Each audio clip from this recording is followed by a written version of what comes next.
আসসালামু আলাইকুম। এই যে আপনারা দেখতেছেন একটা মসজিদের কাজ চলতেছে। কয়েকদিন আগে আমি এই মসজিদের একটা ভিডিও করে দিছিলাম।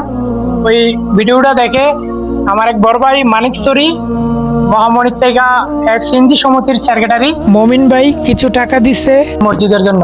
ওই টাকাটা আজকে আমি মসজিদ কমিটির হাতে বুঝাই দেবো। আর ধরেন আপনারা কিছু বলেন এই মসজিদের জন্য।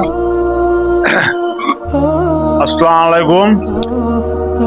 আসলে এই অযোধ্যার মোড় জামে মসজিদ, এই মসজিদ মানে সকলের, আমরা দেশি বিদেশি ভাই বোনেরা প্রত্যেকের কাছে আমাদের আবেদন, গরিব এলাকা মসজিদের সহযোগিতা করার জন্য, সকলের সহযোগিতায় এই মসজিদে আমরা মানে ওই যে উদ্যোগ নিছি উঠানোর জন্য। সবাই যদি সার্বিক একটু সহযোগিতা করে আল্লাহর রহমতে, আল্লাহর মেহেরবানিতে মসজিদটা হয়ে যাবে।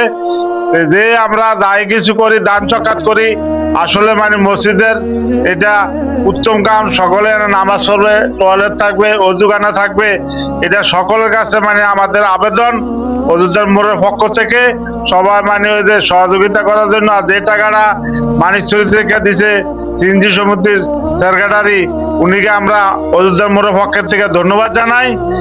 যারা আছে আমাদেরকে আশ্বাস দিচ্ছে দেওয়ার জন্য, তাদের প্রতি আমরা আবেদন মানে করব, তারাও যেন আমাদেরকে সার্বিক সহযোগিতা করে, তাদেরকেও আমরা ধন্যবাদ জানাই। এ বলে এখানে আমার বক্তব্য শেষ করলাম। আসসালামু আলাইকুম। আপনারা তো শুনলেন উনি কি বলছে। আর সবাই সবার জায়গা থেকে আমাদেরকে সার্বিক সহযোগিতা করে পাশে থাকবেন। ভালো থাকবেন। আসসালামু আলাইকুম।